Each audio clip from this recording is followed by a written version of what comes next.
Graças a Deus. Boa noite, irmãos. Paz seja com todos. Eu convido você a abrir a sua Bíblia no Evangelho segundo escreveu São Mateus, capítulo 17, e vamos ler apenas o versículo 20.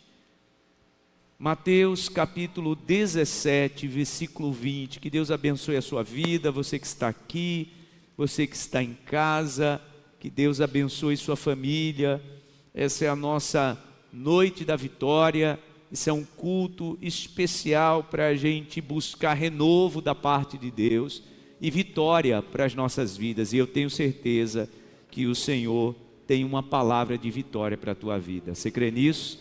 Diga para a pessoa do seu lado: Deus tem uma palavra de vitória para a sua vida. Mateus capítulo 17, o versículo 20. Diz assim a palavra, um texto muito conhecido, lido por nós várias vezes, mas a palavra do Senhor se renova a cada dia, amém? E eu tenho certeza que essa palavra irá se renovar na sua vida e irá renovar a sua vida nesta noite, no nome de Jesus. Diz assim a palavra, Mateus capítulo 17, versículo 20. Ele respondeu: porque a fé que vocês têm é pequena. Porque a fé que vocês têm é pequena. Eu asseguro que, se vocês tiverem fé do tamanho de um grão de mostarda, poderão dizer a este monte, em outra versão da Bíblia, a esta montanha: vá daqui para lá, e ela irá. Nada será impossível para vocês. Amém. Pode sentar no seu lugar. Nada será impossível para vocês. Algumas quartas-feiras eu ministrei sobre o que se une à fé. A palavra do Senhor diz na carta de Tiago que a fé sem as obras é o que, gente? A fé sem as obras é o que? Morta. O que isso quer dizer? Que a fé não acompanhada de ações, a fé não acompanhada de atitudes, ela é morta, em todos os sentidos. Irmãos, todas as vezes que o milagre acontecia, seja no Antigo Testamento, no Novo Testamento, nós conseguimos enxergar a fé em ação, em atitudes, a fé fazendo pessoas se moverem. Eu não teria tempo de relembrar tantos fatos de milagres, tanto no Antigo Testamento quanto no Novo Testamento, e a gente iria pontuar todos esses milagres, mostrando que a fé daquela pessoa que foi buscar o profeta, que foi buscar ajuda em Jesus, essa fé sempre acompanhada de ação, de atitude, porque a fé sem as obras é morta. Então, por que eu começo a minha mensagem de hoje dizendo isso? Porque quando Jesus diz que nada é impossível, e se nós tivermos fé, você sabe que momento é esse, né? É aquele momento que Jesus vive a transfiguração. Depois que ele vive aquele momento lá em cima no monte da transfiguração, ele desce e está uma confusão daquelas, um pai muito desesperado, porque uma criança, seu filho, estava doente, atormentado por um espírito maligno, e os discípulos que ficaram embaixo, não subiram com Jesus, não conseguiu resolver o problema. E Jesus chega, expulsa o espírito maligno, e o menino fica são. E eles vão perguntar para Jesus, obviamente, por que a gente não conseguiu? Por que essa montanha a gente não a removeu?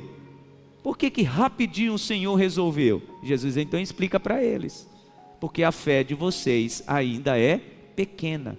Sabe como é que eu interpreto essa fala de Jesus? Porque a fé de vocês ainda é pequena, porque a fé de vocês ainda não está acompanhada de atitudes. Quer ver a prova disso?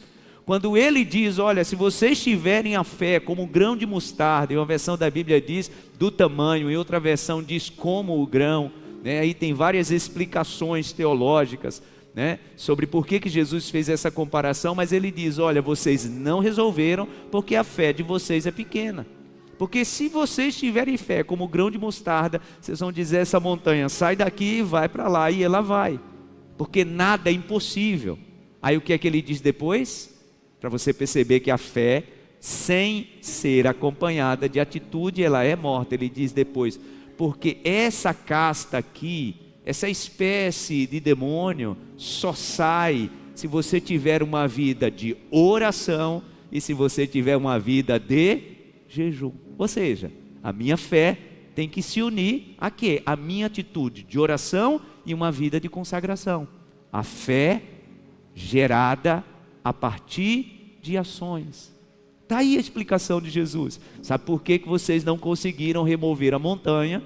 Porque vocês ainda não uniram a fé. Como se Jesus estivesse dizendo assim, eu sei que quando vocês tentaram resolver o problema na vida desse menino, dessa família, do pai dele, eu sei que vocês tiveram fé, mas antes vocês não aliaram a fé a quê? A atitudes que movem os céus, atitudes que movem o mundo espiritual. A fé acompanhada de atitudes. E é sobre isso, irmãos, que eu quero falar nessa noite. Sobre montanhas que nós tentamos remover da nossa vida. E todos nós temos, assim como o pai desse menino, assim como esse menino, dessa história aqui, tá? Do capítulo 17.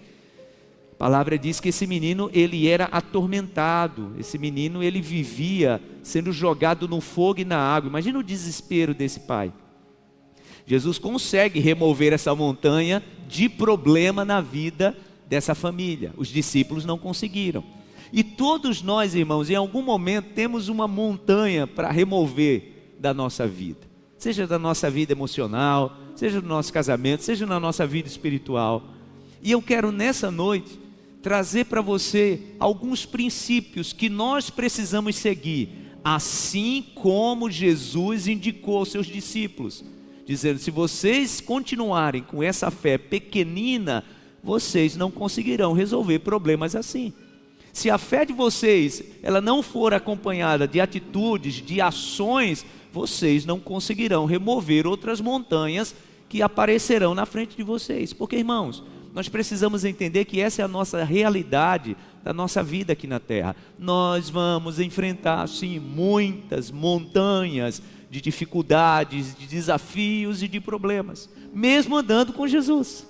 Aqueles discípulos que estavam lá no pé do monte, eles andavam com Jesus, mas eles ainda não tinham chegado nesse nível, né? De associar a fé a atitudes que movem o céu. E era disso que Jesus estava falando.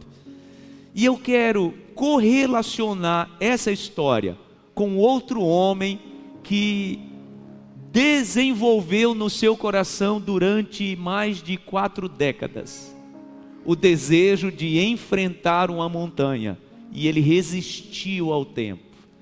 E ele resistiu ao tempo por quase 5 décadas, esperando o momento em que ele venceria aquela montanha. E de quem é que eu estou falando? De Caleb. Quero ser muito rápido e sucinto na minha fala, contando essa história. A palavra diz que quando o povo sai da terra prometida, contei essa história algumas quartas-feiras, eles chegam diante do limiar ali na fronteira da terra prometida, e Moisés manda 12 espias para irem espionar a terra. E eles espionam a terra durante 40 dias, voltam com um relatório, vocês conhecem a história. 10 deles deram um relatório desastroso, falando sobre as montanhas e falando sobre os gigantes. Eles disseram para Moisés, é muito bom o que Deus nos prometeu, só que tem 2 problemas lá, montanhas e gigantes. E as montanhas são enormes, e os gigantes são na mesma proporção. Ou seja, o que Deus prometeu é muito bom, é maravilhoso, só que a gente não pode alcançar. Por quê? Porque lá tem montanha e lá tem gigante. 10 dos 12 deram esse relatório. Ao contrário de Caleb e de Josué, que disseram, de fato, lá tem montanha e lá tem gigante. Só que nós vamos devorá-los como quem come um pão. Só que eles foram voto vencido. E a palavra diz que nesse dia em que Josué e Caleb se posicionaram de forma diferente, olhando para a montanha e para os gigantes, dizendo, nós vamos conquistar, Deus olhou para eles e disse, esses aí merecem um prêmio. E a palavra diz que foi naquele dia que Deus fez uma promessa a Caleb. Qual foi a promessa? a montanha é sua. Porque você se posicionou de um jeito diferente, a montanha é sua. Guarde isso no seu coração, tá, irmãos? Aqueles que de fato vencem são aqueles que têm posicionamentos diferentes. Sem medo da maioria, sem medo do que os outros vão pensar, sem medo da crítica dos outros. Era assim que se comportava José, quando começava a contar os seus sonhos, e até seu pai, seus irmãos olhavam para ele e diziam: olha, acho que você está sonhando demais. E José continuava firme. Por quê? Porque na mente dele, no coração dele, no espírito dele havia uma promessa de Deus. Quem se comporta assim, independente da opinião dos outros, esses serão premiados. Foi o que aconteceu com Caleb. Deus olhou para ele e disse: você é corajoso, você não teve medo da opinião da maioria, então por isso eu vou te premiar com uma montanha. A montanha será sua. Sabe essa montanha que para os outros é um problema, para você será um prêmio. Eu espero que você entenda, no nome de Jesus, o que Deus está te falando nessa noite. Porque para algumas pessoas, irmãos, a montanha é o problema. Para aqueles que de fato têm comportamento de fé, como agrada a Deus, a montanha se torna um prêmio. Foi o que Deus disse para Caleb. A montanha será um prêmio para você. Isso 45 anos antes, tá? Passou o tempo. Todos aqueles que se posicionaram com medo da montanha e com medo dos gigantes, morreram no deserto. Caleb, firme. Josué, firme. A palavra diz que Moisés morre também nesse tempo. E agora o povo entra na terra prometida, 40 anos depois. E nos próximos 5 anos, Josué, como administrador e líder do povo, teve a incumbência de começar a dividir a terra, lotear a terra. E a palavra diz que ele foi chamando tribo por tribo. Cada tribo, Deus mapeou a terra de Canaã e foi colocando cada tribo recebendo a sua porção, com exceção da tribo de Levi. A palavra diz que eles não receberam terra, porque de fato eles precisavam ser sustentados pelo Senhor e pelo povo de Israel. Então os sacerdotes levitas não receberam porção de terra. A palavra diz que cada homem das outras tribos tinha a responsabilidade de entregar um pedaço da sua terra para o levita ou para o sacerdote. 40 anos depois, Caleb olha e vê todo mundo recebendo o seu prêmio. E ele também queria receber o dele. E a palavra diz que quando a tribo de Judá, que era a tribo que Caleb pertencia, foi chamada entre os líderes dos clãs, lá estava Caleb. 85 anos. E ele então destaca para seu líder Josué a promessa que Deus tinha feito sobre a tal montanha, 45 anos antes.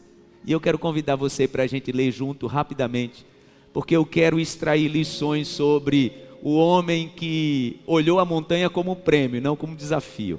Abra sua Bíblia no livro de Josué, capítulo 14, e nós vamos ler a partir do versículo 5. Você que está em casa, também esteja com a sua Bíblia aberta, porque é muito importante você destacar. Se você gosta de rabiscar, de pintar, anote aí na sua Bíblia lições preciosas para aqueles que são vencedores. Esses recebem montanhas como prêmio. Josué capítulo 14, versículo 5. Olha o que diz a palavra a partir do versículo 5. Os israelitas dividiram a terra conforme o Senhor tinha ordenado a Moisés.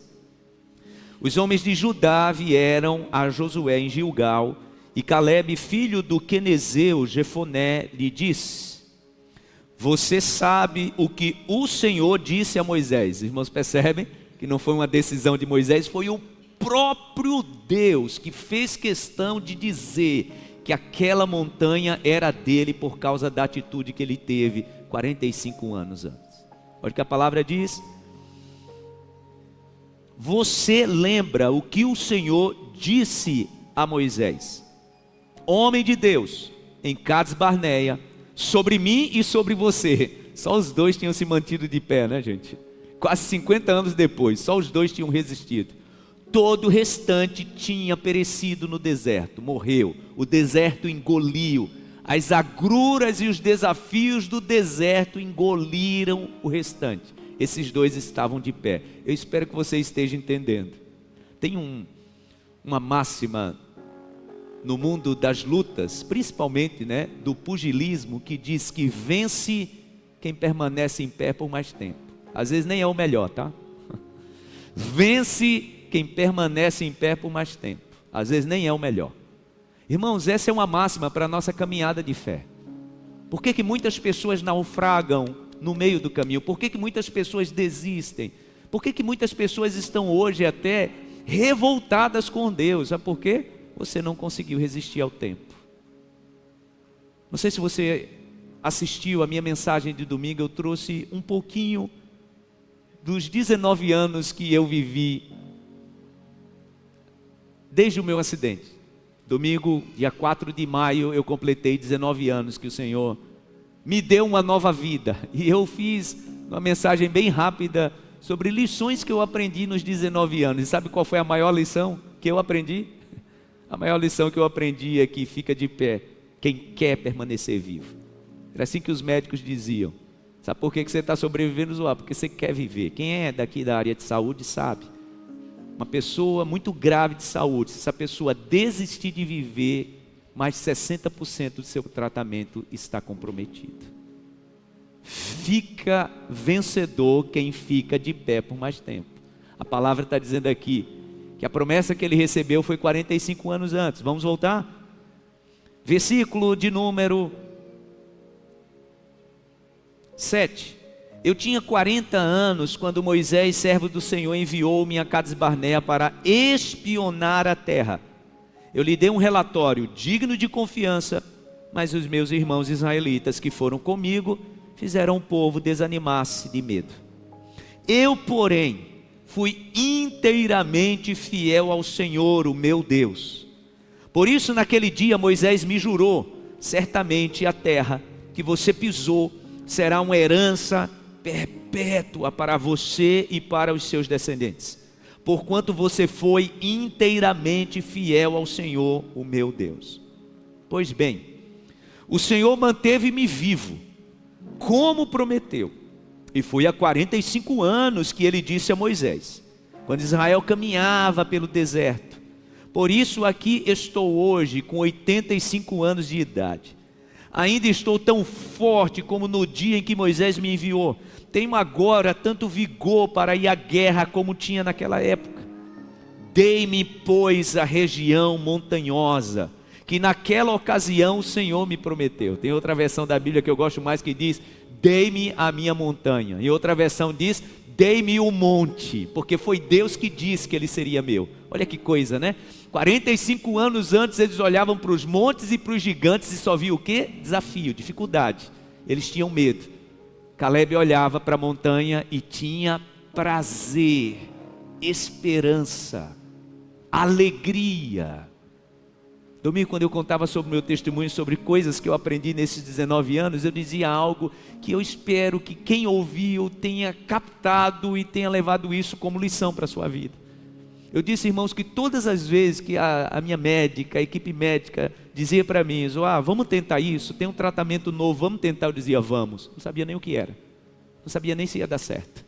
Mas, meu irmão, quando você está com vontade de viver, sabe o que acontece com a montanha? Ela se torna o seu prêmio. Eu não sei como é que está o teu coração diante dessa montanha que você está enfrentando, mas se você começar a olhar para ela, como aqueles 10 olharam para as montanhas e para os gigantes, você te dizer: essa montanha já te venceu. Porque entenda, irmãos, a fé tem que ser aliada à atitude diferente. Olhe para uma pessoa derrotada, olhe para uma pessoa derrotada. Sempre essa pessoa olha para a montanha como já se ela tivesse lhe vencido. Isso é para tudo, tá? Isso é para tudo. A palavra diz que Caleb olhou para a montanha, mas com tanta esperança, com tanto vigor, que Deus disse: ele merece essa montanha como prêmio. Os outros não, né? Os outros olharam para as montanhas, para as cidades fortificadas e para os gigantes só como problema. Aliás, vocês lembram, né? Quem já leu essa história muitas vezes lembra como foi que eles disseram que os gigantes olhavam para eles, né? Eles olham para a gente como se nós fôssemos o quê? Gafanhotos. Josué olhava a montanha, Josué e Caleb olhavam a montanha como prêmio. Os outros olhavam a montanha olhando para eles como gafanhotos. Aí, meu irmão, a palavra do Senhor diz que se no dia da batalha a tua fé é pequena, a tua força é pequena, é porque de fato a sua força é pequena. Pastor, você está dizendo assim, mas você não sabe não, é muito difícil. Deixa eu te dizer, é difícil para todo mundo. Eu sei o quanto foi difícil para mim esses 19 anos de readaptação a uma vida nova, eu sei. Então é difícil para todo mundo, meu irmão. Mas entenda, ou você olha para a montanha como um prêmio de Deus para a tua vida, ou a montanha vai te vencer.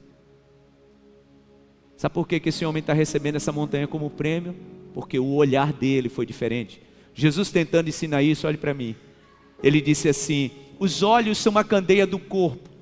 Se os seus olhos forem bons, todo o seu corpo será iluminado. Agora, se os seus olhos forem maus, todo o seu corpo será repleto de trevas. Eu acho que eu nem preciso explicar isso, né, gente? Que Jesus não está falando sobre a saúde ocular de alguém, né? Eu acho que eu nem preciso explicar que Jesus está falando sobre o jeito que a gente enxerga a vida e as coisas. Ah, irmãos, quando nós temos olhos ruins, tudo fica escuro ao redor. A diferença entre Josué e Caleb e os 10 espias é que os outros tinham olhos maus. Então, quando a gente tem olhos maus, tudo é escuro e nebuloso e se agiganta. Já parou para pensar sobre isso? Tudo se agiganta. Tudo se agiganta quando os nossos olhos não são bons. No nome de Jesus, você precisa entender que essa é uma noite para Deus renovar a esperança no seu coração. Porque, irmãos, sabe o que foi que sustentou esse homem por 45 anos, com tanta vitalidade? Uma esperança que ele tinha de uma promessa que Deus lhe fez: a montanha é sua. E ele chega lá para cobrar o amigo dele, que agora era seu líder, né? O companheiro dele de viagem, que agora era o seu líder. Ele diz: olha, me dá minha montanha. Porque quando eu olhei para ela, há 45 anos, eu sabia que ela era desafiadora. E os gigantes que lá habitam, eu também sabia que eles eram desafiadores, mas eu quis mesmo assim, e o Senhor me prometeu. Pois agora eu quero, porque foi essa esperança que me manteve de pé. O homem estava com 45 anos, e com o coração, o que, gente? Cheio de esperança. Vamos terminar a leitura?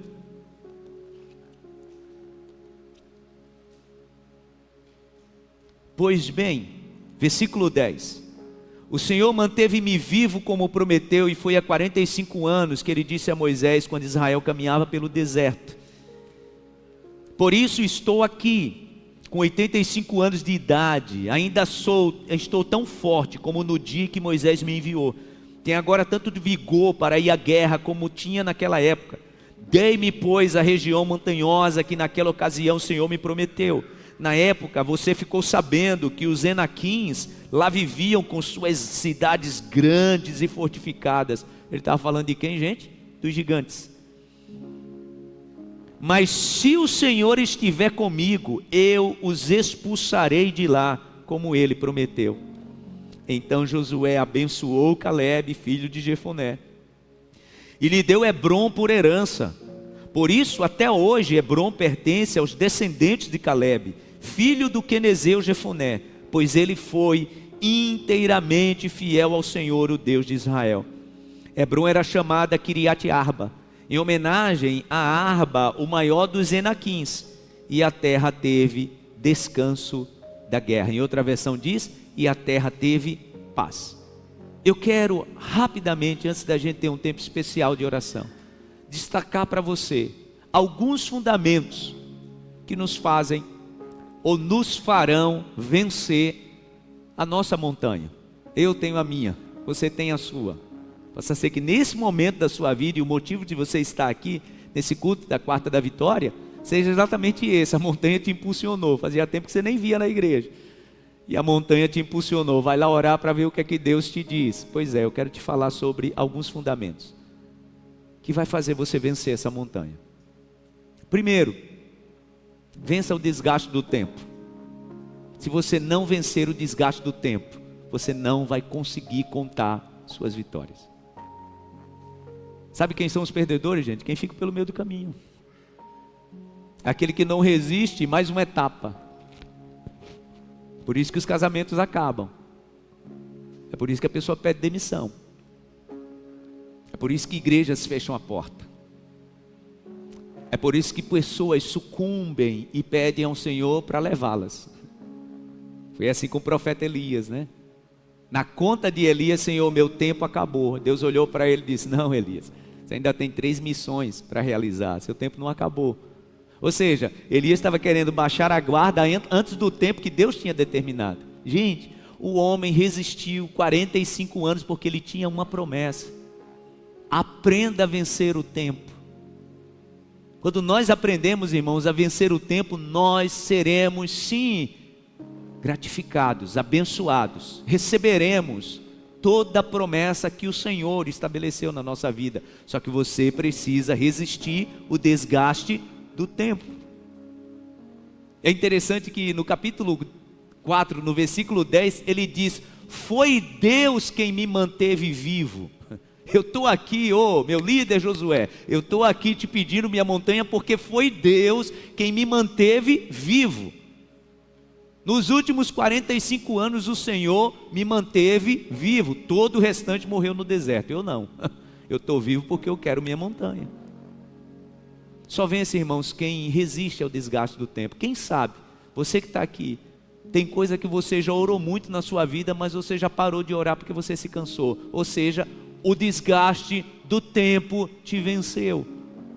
Tem coisas que você já foi fervoroso em pedir sobre mudanças no teu casamento, e você desistiu porque você disse: eu cansei, pastor, já cansei de conversar sobre as mesmas coisas, já cansei de ter as mesmas DRs, já cansei, meu Deus, de falar sobre os mesmos assuntos, cansei. Ou seja, o desgaste do tempo te venceu.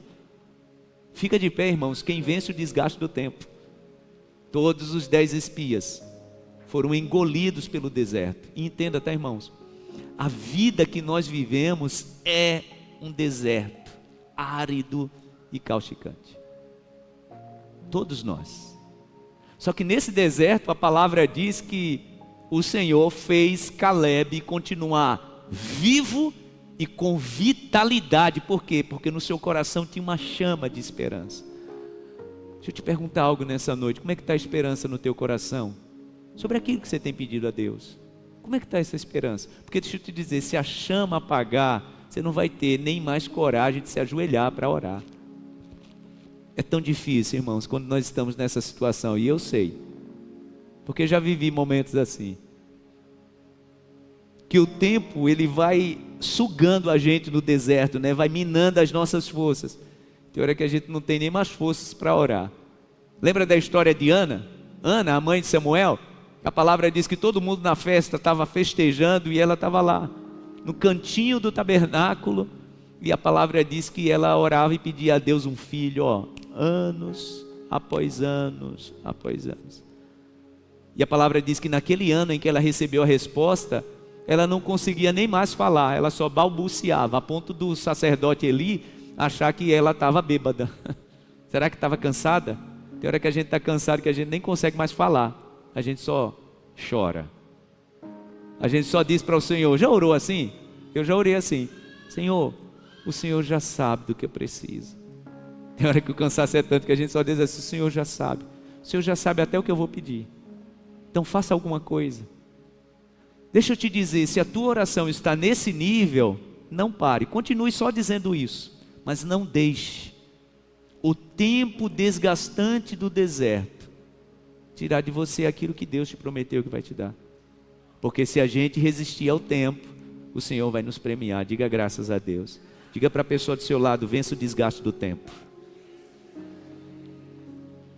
Segundo fundamento para a gente alcançar o prêmio da montanha, eu estou trazendo aqui o que aconteceu na vida de Caleb, tá? Porque ele venceu o desgaste do tempo. Segundo, dê valor aos pequenos começos e seja fiel nas pequenas coisas.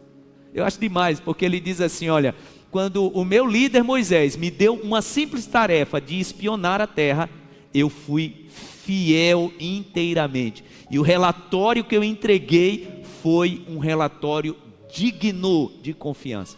Não sei se você percebeu, mas nesse texto que nós lemos, 3 vezes aparece o termo inteiramente fiel. 3 vezes.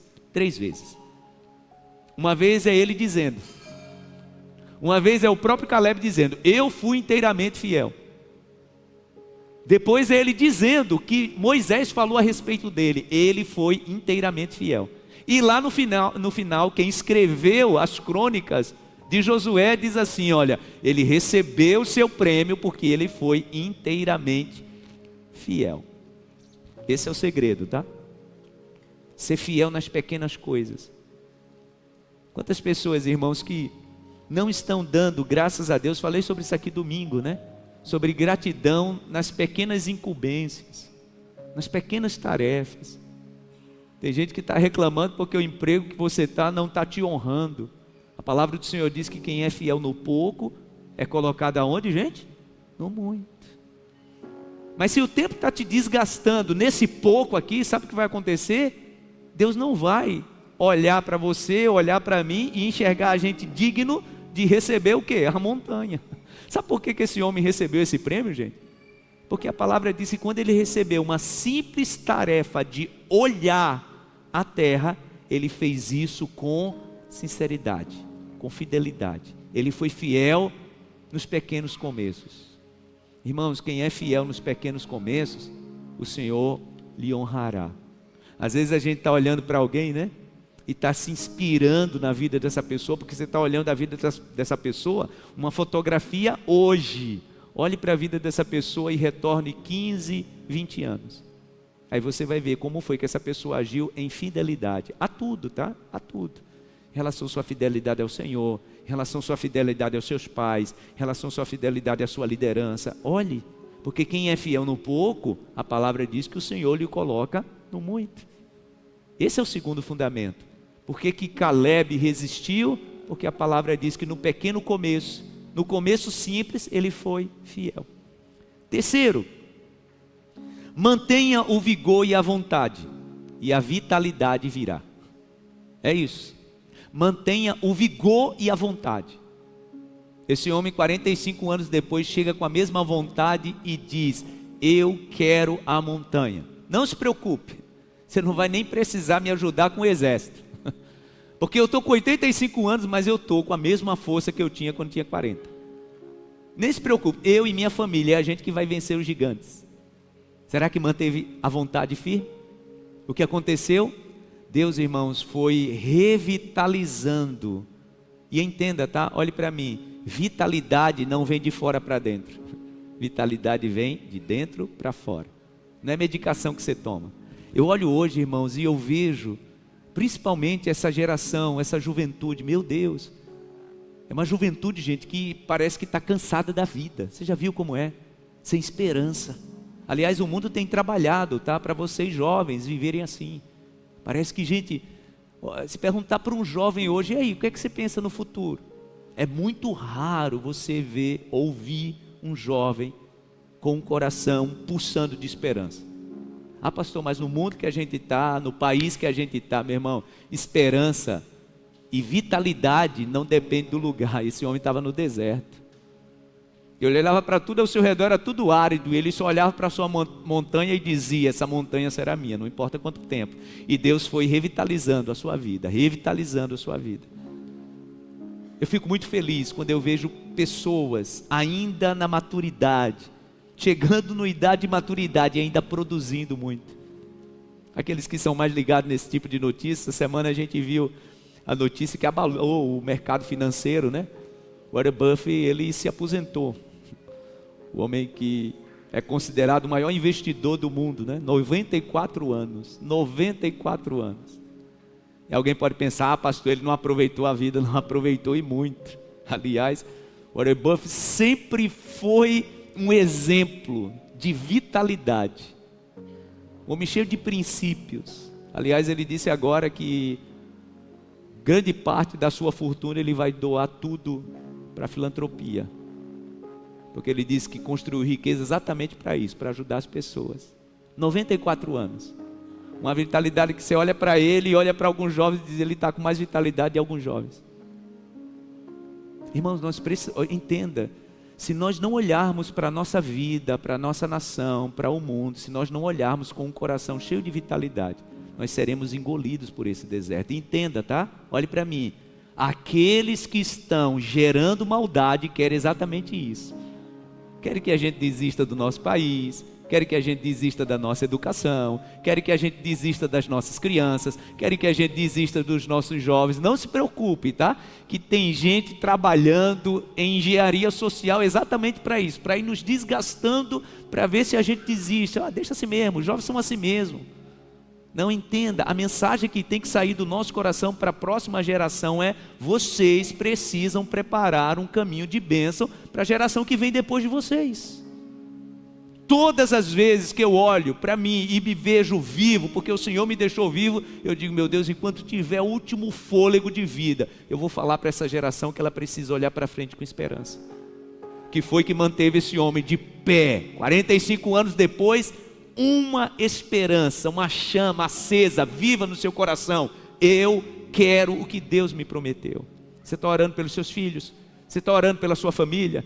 Pastor, eu tenho orado há muito tempo para o Senhor salvar a minha casa, salvar a minha família, mas parece que tudo está pior. Pois é, não deixe esse deserto tirar a esperança do seu coração, porque fica de pé mais tempo quem o coração vai se renovando. Eu olho para esse homem aqui de 85 anos e vejo um adolescente. Ele está dizendo: não quero a ajuda de ninguém, eu e a minha família, a gente vai subir a montanha e a gente vai enfrentar os Enaquins, a gente vai enfrentar os gigantes. E não se preocupe, Josué, essa terra será nossa. Será que tinha vitalidade? Quando nós renovamos o nosso coração, o Senhor então renova a nossa vitalidade, porque está aqui, tá? Olhe para mim. Ele disse: foi Deus quem me manteve vivo. Foi Deus quem me manteve vivo. Isso é tão claro no meu coração, meu irmão. Eu sei que nesse altar eu estou respirando e estou andando para lá e para cá, porque o Senhor me deixou vivo. A medicina dizia que não tinha como, a chance era mínima. Então entenda, eu preciso no meu coração mover a força que vai renovando a esperança. E eu quero, no nome de Jesus, convidar você a pensar: o que no teu coração morreu? O que no teu coração morreu? Porque se morreu no teu coração, entenda, os céus continuarão disponibilizando. Mas se no teu coração morrer, Deus vai dizer: ô meu filho, ô minha filha, não tenho mais o que fazer. É interessante, né? Quando Elias pede ao Senhor para morrer, o Senhor dá a ele mais 3 missões, mas o Senhor o leva. Por quê? Porque Deus não fica dependendo de ninguém. E ouça, antes de tudo que eu estou falando só sobre bênçãos para você, para sua casa, para sua família, não. Eu estou falando sobre coisas que o Senhor te escolheu para ser usado para essa geração. Já imaginou se você não fizer? Já imaginou se você não se posicionar? Já imaginou se você não for exemplo para essa juventude que está chegando? Quem é que vai ser? Se você não for essa pessoa que Deus pode usar para transformar a sua família, aqueles que você tem acesso, aqueles que você tem influência, quem será? Imagina, gente, o nível de influência desse homem para a sua geração. Já imaginou? Um homem cheio de vitalidade, um homem com um coração cheio de esperança. Deus olhou para ele e disse: vou gerar nele vida. E ele diz, olha, versículo 10 do capítulo 14: foi o Senhor quem me manteve vivo. A minha vitalidade veio do Senhor. Vamos encerrar? Penúltimo desses fundamentos para a gente conquistar essa montanha. Penúltimo: olhe para seu Deus, olhe para você, e os gigantes e as montanhas vão diminuir. Olhe primeiro para o seu Deus. Ele diz no versículo 10: foi Deus que me manteve vivo. Mas você percebe que depois ele olha para ele? Ele diz: olha, eu tenho a mesma vitalidade. O Senhor me manteve vivo, mas com 85 anos eu continuo o mesmo homem forte, cheio de vigor. Pode me mandar para lá, que a montanha é minha. Ele olhou para Deus primeiro, depois ele olhou para ele. Porque a palavra diz, irmãos, olhe para mim: assim como se imagina na sua alma, assim ele é. Então pode ter certeza, como você está se imaginando hoje, é assim que você se tornará. Eu penso que quando nós agimos assim, né, gente, sem esperança, sem vigor, sem vitalidade, a gente vai diminuindo até o propósito de Deus na nossa vida. Já parou para pensar? Até o propósito de Deus. Porque o Senhor, Ele continua no seu mesmo tamanho, no seu mesmo poder, e com o seu mesmo propósito, mas Ele quer usar eu, Ele quer usar você, Ele quer usar a sua casa, Ele quer usar a sua família. Mas se eu começo a me olhar como os outros espias, o que Deus vai fazer? Tá, já que vocês não se veem capazes, vocês vão morrer no deserto. Passa aí 40 anos. E eu vou só deixar de pé quem de fato tem um coração voltado para a esperança ser renovada. Olhe para Deus e olhe para você. A gente fala disso tanto, né, em relação à nossa profissão. Mas sabe quem tem se mantido de pé para orar pela sua família? Mesmo com todo o desgaste, você. Então peça algo ao Senhor. Antes da gente falar do último ponto, peça ao Senhor: Senhor, renove no meu coração. Isso que o pastor está dizendo, renove no meu coração. Tenha coragem de dizer para o Senhor: tem muitas coisas na minha vida, em muitos aspectos, eu já perdi a esperança, mas se o Senhor quiser, renove no meu coração. Por fim, último fundamento para a gente de fato conquistar a montanha. Para outras pessoas a montanha é o que, gente? Desafio. Para Caleb é o que? Prêmio. É prêmio. Imagina quando Josué disse assim: eu e minha casa serviremos ao Senhor. Fazer uma casa toda servir ao Senhor, gente, para muitas pessoas que estão aqui, é uma montanha de desafio. Quando você olha para as suas realidades, gente que está enfrentando vício, gente que está enfrentando fobias. Já imaginou o dia que você vai olhar para a sua família e dizer assim: eu e a minha casa, nós servimos ao Senhor? Para algumas pessoas hoje saiu uma grande montanha. Quando Josué disse isso, pode ter certeza que ele venceu grandes desafios. Por fim, tenha coragem de pedir. Eu acho demais porque 45 anos depois, o velhinho chega lá, cabelo todo branco, chega a tribo de Judá e ele chega entre os líderes dos clãs e diz para Josué: eu quero a minha montanha. Às vezes, irmãos, nós não estamos recebendo algumas coisas porque a gente está achando que Deus vai trazer na nossa mão. Não, deixa eu te dizer, tem coisa que você tem que se mover. Tem coisa que você vai ter que procurar alguém. Tem coisa que você vai ter que voltar a orar. Vai ter que voltar a ser assunto na tua oração. Ah, pastor, mas Deus já sabe que eu preciso. Não, você vai ter que pedir. Porque a palavra do Senhor diz assim, né? Pedi e dá-se-vos-á. Se não fosse importante pedir, Jesus não teria orientado, né? Pedi e dá-se-vos-á. Buscai e achareis. Batei e abre-se-vos-á. Tenha coragem de pedir. O que você, em oração, durante muito tempo já pediu a Deus e você parou de pedir, o Senhor quer que você volte a pedir. O Senhor falou fortemente ao meu coração essa semana sobre coisas na minha vida que eu tinha parado de pedir. De forma muito forte no meu coração, o Senhor diz: você precisa voltar a pedir sobre isso. Porque deixa eu te dizer, o tempo que nos desgasta tira das nossas orações certos pedidos valiosos, porque a gente se cansa. Então a última palavra de Deus para você é: volte a pedir. Esse homem teve coragem. Vamos imaginar, gente, Caleb pensando assim: agora eu vou ser bem nordestino no que eu vou falar, tá? Não, o Josué, ele não é doido, né?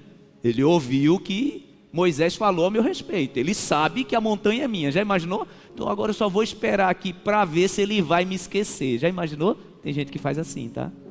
Não, ele foi lá porque era direito dele. Sabe aquela canção? Tudo que Jesus conquistou na cruz é direito nosso. É o que, gente? Nossa herança. A palavra do Senhor diz que essa montanha era herança de Caleb e da sua família. Mas ele foi lá pedir. Fique em pé no seu lugar. E eu quero te desafiar nessa noite, antes de você voltar para casa, a você buscar no mais profundo do seu coração algo que você já pediu a Deus e que você ainda não alcançou, e que você faz tempo que não coloca isso em oração. Feche os teus olhos.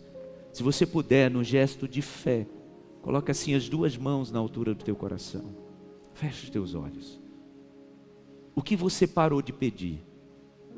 O que parou de fazer parte da tua oração? Porque o tempo te cansou. Você percebe que eu comecei a mensagem falando sobre isso, e encerro a mensagem falando sobre isso. O que o tempo fadigou o teu coração e te cansou, e você não pediu mais. Você não pede mais. Ah, pastor, eu até esqueci. Então o Espírito Santo vai te lembrar agora.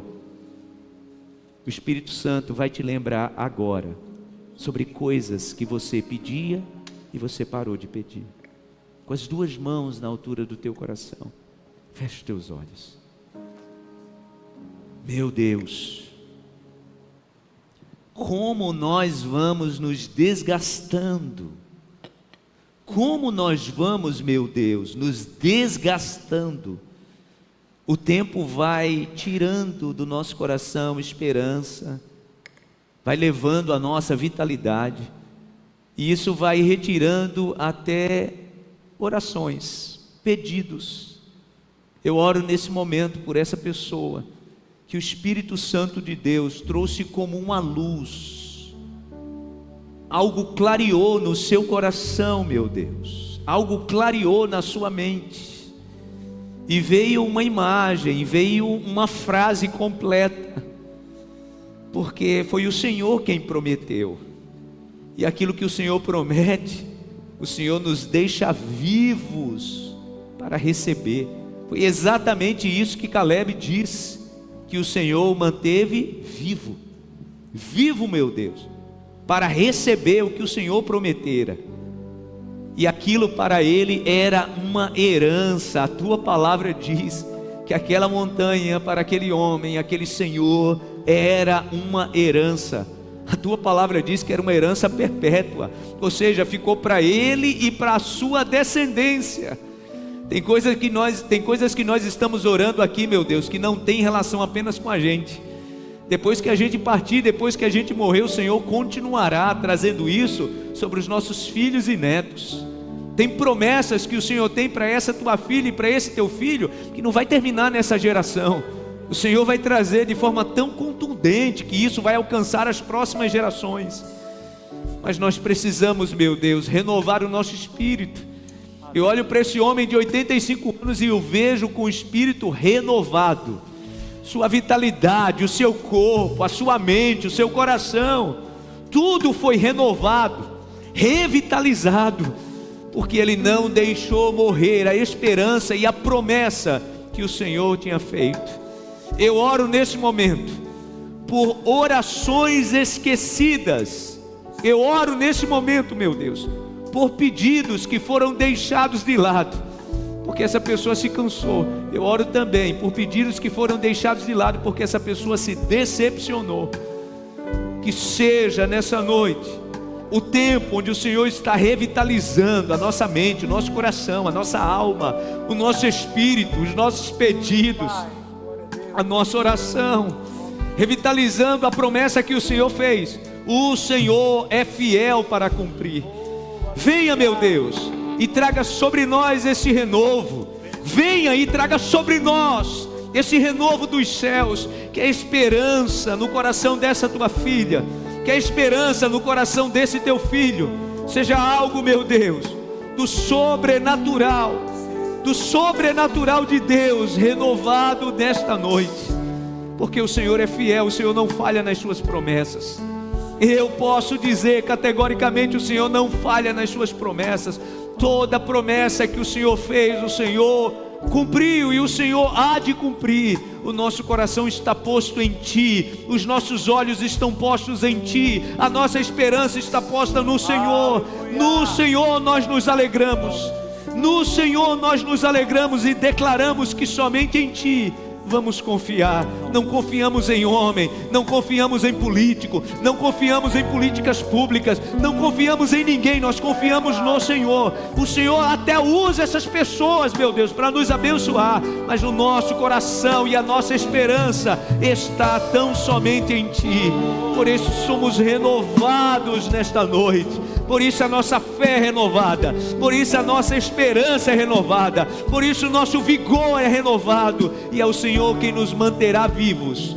O Senhor nos manterá vivos, o Senhor nos manterá vivos, e ficaremos de pé, meu Deus, para cantar, para contar, para testemunhar as grandes vitórias que o Senhor tem para as nossas vidas, no nome de Jesus. Obrigado, meu Deus, obrigado, pois sei que o Senhor manterá de pé toda a promessa que um dia o Senhor fez. No Senhor está a nossa esperança. No Senhor está o nosso prêmio. E a montanha, meu Deus, que se apresenta como desafio, é o prêmio que vem como promessa dos céus para as nossas vidas. No nome de Jesus. No nome de Jesus. Você pode aplaudir ao Senhor bem forte. No nome de Jesus. Aleluia. Sim, meu Deus. Maior é o que está em nós. Levante as suas mãos e declare isso, para você voltar para casa com essa palavra declarada, não só no teu coração, mas na tua boca também. Sim, maior é quem está em nós, maior do que a montanha, maior do que os gigantes, maior do que as palavras que foram proferidas essa semana. Maior o Senhor, Ele é o teu Deus. Eu creio assim, meu Deus. Bem maior é o que está em nós. Você pode levantar as suas mãos e declarar isso, para você voltar para casa declarando isso. Bem maior é o que está em nós do que o que está no mundo.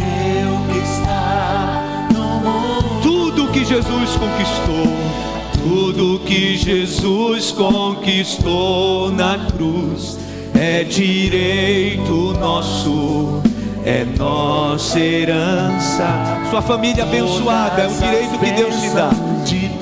Sua família rendida aos pés do Senhor, sua família liberta, teu casamento restaurado, todos da sua casa servindo ao Senhor, salvos em Cristo Jesus. É um direito que o Senhor te dá. Sua família curada, livre de toda enfermidade emocional, o direito de Deus para você. Oh, creia nisso e declare.